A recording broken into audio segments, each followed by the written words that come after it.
अस्सलाम वालेकुम व्यूअर्स, मैं हूं समीना पाशा। उम्मीद है आप लोग खैरियत से होंगे। व्यूअर्स, कुछ अहम खबरें और अपडेट्स लेकर इस व्लॉग में आपके सामने हाजिर है जनाब। बड़ी अहम खबरें हैं जी आज फिर अदालती महाज से। और एक और केस इमरान खान साहब के खिलाफ जो बनाने की कोशिश थी वो केस उड़ा दिया गया है। और chief justice Balochistan high court का एक बहुत अहम फैसला, आर्टिकल 6 की कार्रवाई करने की जो दरख्वास्त थी इमरान खान साहब के खिलाफ, उसको खारिज करार दे दिया है। इसके साथ साथ इद्दत केस पर भी काफ़ी वक्त देने के बाद, बार बार वक्त देने के बाद आज फाइनली जज साहब ने इस केस को भी कंक्लूड कर दिया है और इसका फैसला महफूज कर दिया है। ये फैसला अब 29 मई को सुनाया जाएगा। आखिरी रोज़ क्या कार्रवाई हुई अभी आपको बताते हैं। तीसरा जो मामला है वो एक बहुत इम्पॉर्टेंट मामला है जिस पे हम बात करेंगे, और वो मामला है जनाब कि मोहसिन अख्तर कियानी साहब जस्टिस, जो कि बहुत ज़्यादा आपको मालूम है इस वक्त दबंग अंदाज में आगे बढ़े हैं, उनकी तबीयत ठीक नहीं है। और जो तीसरा अहम केस था वो बाबर सत्तार साहब की पर्सनल इंफॉर्मेशन लीक करने का केस था, जिसमें फ़रीक़ैन को आज नोटिस जारी किए हुए थे, लेकिन आज के रोज़ उन्होंने कोई समाअत नहीं की। इसके ऊपर भी थोड़ी बात करते हैं। तो ये तो थे जी अदलिया से जुड़े केसेस। साइफ़र केस पे भी आज फ़ैसला महफूज होने की तवक्को है, लेकिन जब तक मैंने वीलॉग रिकॉर्ड किया है उस वक्त कभी उसकी कार्रवाई शुरू नहीं हुई, तो इसलिए उस पर अगले वीलॉग में बात करेंगे। आज एक रिपोर्ट सामने आई है SIFC के हवाले से। इसकी कारकर्दगी कैसी रही, क्या पाकिस्तान में सरमायाकारी बढ़ रही है या कम हो रही है, इसके ऊपर एक इंटरेस्टिंग रिपोर्ट आपके साथ शेयर करूंगी। और इसके साथ साथ आज एक वीडियो बड़ी वायरल हुई है अता तारड़ साहब की, वो भी क्यों वायरल हुई है, उस पर तनकीद क्यों हो रही है, इसके ऊपर भी थोड़ी बात करेंगे। आपसे रिक्वेस्ट है कि चैनल को सब्सक्राइब कर लें अगर अभी तक सब्सक्राइब नहीं किया। तो सबसे पहले जनाब आपको ये बता दें कि एक केस ये भी था, वैसे तो इसको ज़्यादा शायद किसी ने इतना फॉलो नहीं किया क्योंकि और इतने केसेस चल रहे थे, लेकिन ये केस था जनाब आर्टिकल 6 की कार्रवाई के लिए इमरान खान साहब के खिलाफ दरख्वास्त दायर की गई थी। और ये साबिक निगरान वज़ीर अमानुल्लाह किनरानी की तरफ से दायर की गई थी, जिसमें दरख्वास्त की गई थी कि साबिक वज़ीर आज़म के खिलाफ आर्टिकल 6 के तहत संगीन गद्दारी का मुकदमा चलाया जाए। इस दरख्वास्त के ऊपर 2 रुकनी बेंच ने समाअत की और चीफ जस्टिस इसको खुद सुन रहे थे। Chief justice Balochistan high court Hashim Kakar और उनके साथ मौजूद थे बेंच में जस्टिस शौकत रखशानी साहब। इन दोनों ने आज के रोज़ फैसला सुना दिया है और इस दरख्वास्त को खारिज कर दिया है। और ये कहा गया है कि साबिक वज़ीर आज़म पर आर्टिकल 6 के तहत कार्रवाई की जो दरख्वास्त है उसको मुस्तरद किया जाता है। अभी इसका मैं डिटेल फैसला नहीं देख सकी कि किस बुनियाद पर किया गया, लेकिन ज़ाहिर है यही नज़र आ रहा है कि केस बनता नहीं है, इसीलिए इसको आगे प्रोलॉन्ग नहीं किया गया। तो एक ये जो बहुत ख्वाहिश थी कि जी इमरान खान के खिलाफ आर्टिकल 6 की कार्रवाई की जाए, उसके ऊपर भी जो है वो अब आप देख लीजिए कि क्या उसकी सूरत हाल बनी है। उसके साथ साथ जनाब एक और बड़ा अहम केस इद्दत का जो केस था, यानी इद्दत में जो निकाह का केस बनाया गया था इमरान खान साहब के ऊपर, जिसके ऊपर बहुत ज़्यादा ऑलरेडी तनकीद हो रही थी और सबका ये मतलब तकरीबन यूनानिमसली मानना है कि ये केस नहीं बनाना चाहिए था। लेकिन जिस अंदाज से इलेक्शन से पहले फ़ैसले आ रहे थे तवातुर के साथ, तो तीसरे दिन जो एक फ़ैसला आया था 12-12 बजे तक रात को केस सुन के 14-14 घंटे की समातों में, उनमें ये शर्मनाक केस भी शामिल था। अगरचे इस केस पर जब उस वक्त भी बात हो रही थी तो सब बड़े उलमाए कराम के भी इस पे फ़ैसले थे, ख़ुद कोर्ट्स के भी फ़ैसले थे मौजूद कि इस मामले में जो औरत की गवाही है उसको ही मोतबर करार दिया जाएगा। और शरीयत की रूह से भी यही मामला तय है कि इद्दत कब ख़त्म हुई या नहीं हुई, इसके ऊपर जो औरत की गवाही है वही मोतबर ठहराई जाएगी। लेकिन इसके बावजूद भी औरत की गवाही को मोतबर नहीं माना गया और ओन चौधरी की गवाही को मोतबर माना गया, मुफ्ती सईद की गवाही को मोतबर माना गया, मुलाजिम लतीफ़ की गवाही को मोतबर माना गया। और ये सब स्याह किरदार जो हैं अपना नाम इस स्याह कारनामे में लिखवाने में कामयाब रहे।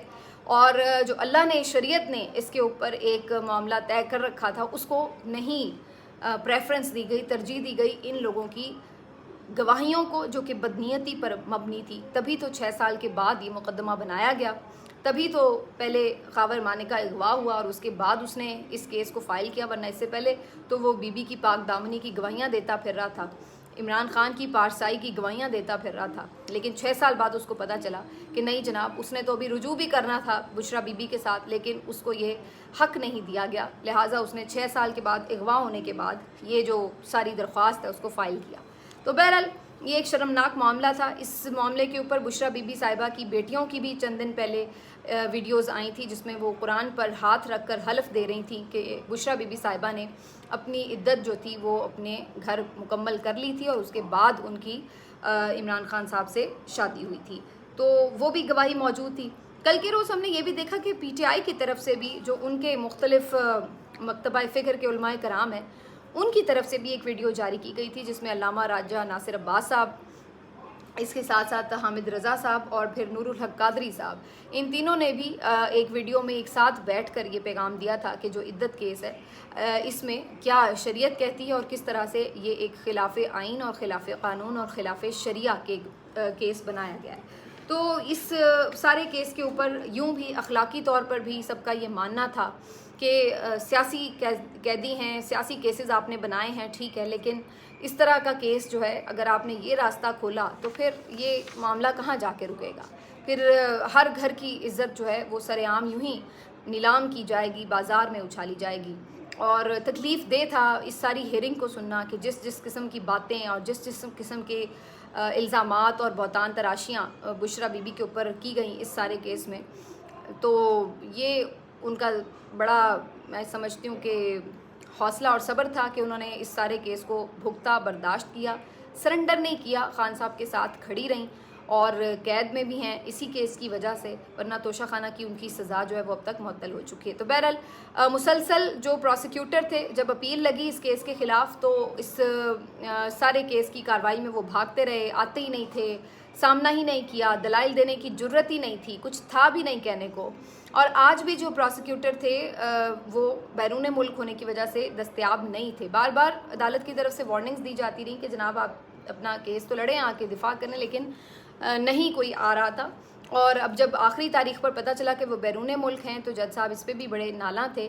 और आज के रोज़ जब वो नहीं सुबह के वक्त आए तो 1 बजे का वक्त दिया गया कि 1 बजे वीडियो लिंक के ही ज़रिए सही लेकिन अपने दलाइल दे दें, लेकिन इसके बावजूद भी उन्होंने दलाइल नहीं दिए, जिसके बाद जो उनके असिस्टेंट थे या दूसरे जो प्रोसिक्यूटर थे उन्होंने मुतबादिल जो भी प्रोसिक्यूटर थे उनकी तरफ से फिर दलाइल दिए गए और वो भी बिल्कुल एक बेसरोपा किस्म के दलाइल थे। जो लोग वहाँ पर मौजूद हैं, कोर्ट रिपोर्टिंग करते हैं, जो इमरान खान साहब और बुशरा बीबी के वकील हैं, वो यही बता रहे हैं कि उनके पास कहने के लिए कुछ था ही नहीं और बस आएँ बाएँ शाएँ और अजीब व गरीब किस्म की तावीलात वो दे रहे थे। इसके अलावा उनके पास कोई सॉलिड बात नहीं थी करने के लिए। तो बहरहाल जी अल्टीमेटली इस केस का फ़ैसला महफूज हो गया जो कि 29 मई को बुध के रोज़ सुनाया जाएगा। तो ये बड़ा इम्पॉर्टेंट दिन होगा बुध का दिन, क्योंकि अगर इस केस में ये फ़ैसला ख़त्म कर दिया जाता है जो इससे पहले सुनाया गया था ट्रायल में, तो फिर बुशरा बीबी साहिबा को तो फिर फौरी रिहा होना होगा, क्योंकि उनके ऊपर इसके बाद कोई और केस नहीं है, तो वो तो फ़ौरन आज़ाद होंगी। लेकिन इमरान खान साहब को वेट करना पड़ेगा साइफ़र केस के लिए। अगर तो उससे पहले साइफ़र केस का फ़ैसला आ जाए या उसके बाद आ जाए तो ये दोनों केसेस अब सिर्फ बाकी हैं जिसमें इमरान खान साहब गिरफ़्तार हैं। तो कभी इम्कानात हैं कि अगर इन दोनों केसेस के फ़ैसले एक हफ़्ते में आ जाते हैं तो खान साहब को रिहा करना पड़ेगा, क्योंकि इसके अलावा और वो किसी केस में अब गिरफ़्तार नहीं हैं। अलकादर में ट्रायल ज़रूर चल रहा है लेकिन उसमें उनकी ज़मानत हो चुकी है और तोशा खाना वाला जो मामला था वो भी सज़ा उनकी ऑलरेडी ख़त्म हो चुकी है, मुअत्तल हो चुकी है। तो ये सारी कहानी जो है अब अल्टीमेटली इस बात पर आकर रुकी है कि ये जो 2 केसेस हैं जो तकरीबन कंक्लूड हो चुके हैं, ये वाला तो खैर अब अनाउंस भी हो चुका है, इनका अब रिज़ल्ट क्या निकलता है। तो 29 मई का जी इंतज़ार है अब सारे इंसाफियंस को, ख़ास तौर पर देखिए क्या रिज़ल्ट आता है इस केस का। दूसरी तरफ जो एक और अहम केस था, मोहसिन अख्तर कियानी साहब बीमार हो गए हैं। मैं अल्लाह ताला उनको शिफा दे, वी होप कि अगर ऐसा ही है कि वो बीमार हैं, लेकिन मुझे थोड़ी सी उनके हवाले से फ़िक्रमंदी भी हो रही थी इस वजह से कि बड़े दबंग अंदाज में ये जज साहब रिमार्क्स भी दे रहे थे और इनके जो फ़ैसले थे, जो ऑर्डर्स थे, बड़े दबंग किस्म के थे। और उसके बाद हमने आखिरी हेयरिंग जो अहमद फरहाद साहब के केस की थी उसमें भी देखा कि जज साहब ने थोड़ा वक्त भी दे दिया, थोड़ा नरम भी नज़र आए और उसके बाद अगले 2 दिन उन्होंने किसी केस की समाअत भी नहीं की और ख़बर ये आ रही है कि वो बीमार हैं। कल के रोज़ भी उन्होंने कोई समाअत नहीं की और आज के रोज़ भी समाअत नहीं की। तो अब ये देखना होगा, अल्लाह करे कि वो खैरियत से भी हों हर तरह से और कोई अल्लाह ना करे कि उनके लिए कोई किसी किस्म की परेशानी ना बन गई हो। मुझे तो इस बारे में फ़िक्र है क्योंकि यही जज साहब इससे पहले ये शिकायत कर चुके हैं कि उनको दबाव डालने के लिए क्या क्या हथकंडे किए गए हैं। 6 जजेस में ये शामिल हैं जिन्होंने ख़त लिखा है। تو یہ دیکھنا پڑے گا. یہ جو معاملہ ہے اس کو خارج امکان نہیں قرار دیا جا سکتا. تو میں تو اس حوالے سے بھی فکر مند ہوں آنیسٹلی. ان کے ہی پچھلے دفعہ سماعت میں یہ ریمارکس تھے کہ جو 18ویں گریڈ کا آفیسر ہے وہ کوئی چاند پر تو نہیں رہتا ہے, اس کو کیا آپ نے بنا دیا ہے, اس کو انسان ہی رہنے دیں اور ان کے بغیر بھی ملک چل سکتا ہے. اس طرح کے بھی ریمارکس تھے. اور بہت سارے کورٹ رپورٹرز کا یہ ماننا ہے کہ جو بھی حال ہی میں پیمرا کی طرف سے ایک نوٹیفیکیشن جاری کیا گیا جس میں یہ کہا گیا ہے کہ جناب کورٹ رپورٹنگ جو ہے وہ اب آپ سمجھ لیں کہ ہونی نہیں ہے. ایک طرح سے پیمرا یہ کہہ رہا ہے کیونکہ انہوں نے جج صاحبان کے ریمارکس کو بھی کوٹ کرنے سے, رپورٹ کرنے سے منع کر دیا. چینلز کو منع کر دیا ہے کہ آپ ریمارکس پہ بھی ٹکر نہ چلائیں, آبزرویشنز پہ بھی ٹکر نہ چلائیں, صرف آپ جو آرڈر آف دا ڈے ہو وہ چلائیں اور یا پھر آپ جو ہے فیصلہ چلائیں. یعنی جج صاحب کیا کہہ رہے ہیں کسی کیس سے متعلق ان کی کوئی بھی تھاٹ یا ان کی کوئی بھی آبزرویشن جو ہے اس کو آپ رپورٹ نہ کریں. تو اس پر جو تمام کورٹ رپورٹرز ہیں وہ بڑے احتجاج بھی کر رہے ہیں, تنقید بھی کر رہے ہیں کہ یہ تو ایک طرح سے آپ نے نمبر 1 کورٹ رپورٹرز کو ہی جاب لیس کرنے والی کام کیا ہے. اور کورٹ رپورٹر کا کام کیا ہوتا ہے, ورنہ تو جو آرڈر ہوتا ہے آرڈر آف دا ڈے وہ تو کہیں پہ بھی ویب سائٹ پہ بھی جاری ہو جاتا ہے, ریلیز پریس ریلیز بھی آ جاتی ہے عام طور پر. تو پھر کورٹ رپورٹر وہاں کیا کر رہا ہوتا ہے, وہ ظاہر ہے یہی رپورٹ کرنے کے لیے کھڑا ہوتا ہے کہ سارا دن اس کارروائی میں کیا کیا پروسیڈنگ ہوتی رہی ہے. تو جب آپ نے یہی منع کر دیا تو اس کا تو بیچارے کا کام ہی آپ نے ایک طرح سے ختم کر دیا. تو اس پہ جو کورٹ رپورٹرز تھے وہ بھی سراپا احتجاج تھے. اور پھر ان کی جو رپورٹرز کی ایسوسیشن ہے انہوں نے اس کو جا کے چیلنج بھی کیا ہے پیمرا کے اس آرڈر کو. اب پیمرا کا آپ دیکھ لیں کس طرح کا کردار ہے کہ یعنی ایک طرف ہم دیکھ رہے ہیں کہ پریس کانفرنس ہوتی ہے ججوں کے خلاف, اس کو پورا لائیو دکھایا جاتا ہے, اس کو کہیں میوٹ نہیں کیا جاتا. کیوں؟ کیونکہ اس وقت ججز کھل کے بول رہے ہیں تو ان کے اوپر باقی جو طاقتور لوگ ہیں, حکومت ہے, ان سب کو کھلا محاذ دے دیا گیا کہ آپ ججوں کی کردار کشی کریں, ان پہ تنقید کر کے انہیں دباؤ میں لائیں. تو ایسا جو کوئی کرتا ہے اس کو تو کھلا پلیٹ فارم دیا گیا ہے, وہ سینٹ میں تقریر ہو یا وہ پریس کانفرنس ہو یا وہ کہیں اور کسی ٹاک شو میں بات کر رہے ہوں, انہیں کھلی اجازت ہے. لیکن جج صاحب اگر کوئی آبزرویشن دے رہے ہیں یا کوئی ریمارکس دے رہے ہیں تو ان کو رپورٹ نہ کیا جائے. یعنی جج صاحب کو آپ نے باؤنڈ کر دیا, ایک طرح سے آپ نے کورٹ رپورٹرز کو باؤنڈ نہیں صرف کیا بلکہ جج صاحب کو بھی باؤنڈ کر دیا, ان کی بات نہ باہر آ سکے. اور دوسری طرف آپ نے ان کے خلاف بولنے والوں کو کھلی چھٹی دے دی. تو یہ ایک سوچا سمجھا پلان نظر آ رہا ہے کہ ججز کو کارنر کیا جائے اور ان کی جو جتنی بھی آبزرویشنز ہیں جس کے اوپر سارا ایک امپیکٹ بھی بنتا ہے اس کو بھی ڈیل کیا جا سکے. تو خیر اب اس پیمرا کے نوٹیفیکیشن کو چیلنج کر دیا ہے یہ جو رپورٹرز ہیں انہوں نے, تو دیکھتے ہیں اس کے اوپر کیا ہوتا ہے. لیکن یہ ساری چیزیں جو ہیں کلیئرلی بدنیتی پر مبنی نظر آتی ہیں. اب آ جاتے ہیں جی اس بات کے اوپر کہ ایس آئی ایف سی میں کیا ہو رہا ہے. ایس آئی ایف سی کے حوالے سے جی ایک رپورٹ, خیر یہ تو سرمایہ کاری کے حوالے سے رپورٹ ہے بیسکلی کہ جی پاکستان میں جو سرمایہ کاری ہے اس میں اضافہ ہو رہا ہے یا کمی ہو رہی ہے. تو اس حوالے سے جو رواں مالی سال ہے اس کی جو رپورٹ تیار کی گئی ہے اس کے مطابق پاکستان میں جو سرمایہ کاری ہے اس میں خاطر خواہ کمی ہوتی جا رہی ہے. اور اگر ہم اس مالی سال کی بات کریں تو پچھلے 50 سال کی کم ترین سطح پر ہے, کم ترین سطح پر انویسٹمنٹ کی ریشو اس وقت پاکستان میں نظر آ رہی ہے. آخری دفعہ 1973-1974 میں یہ ریشو جو تھی وہ 13.2% تھی, 13.2%.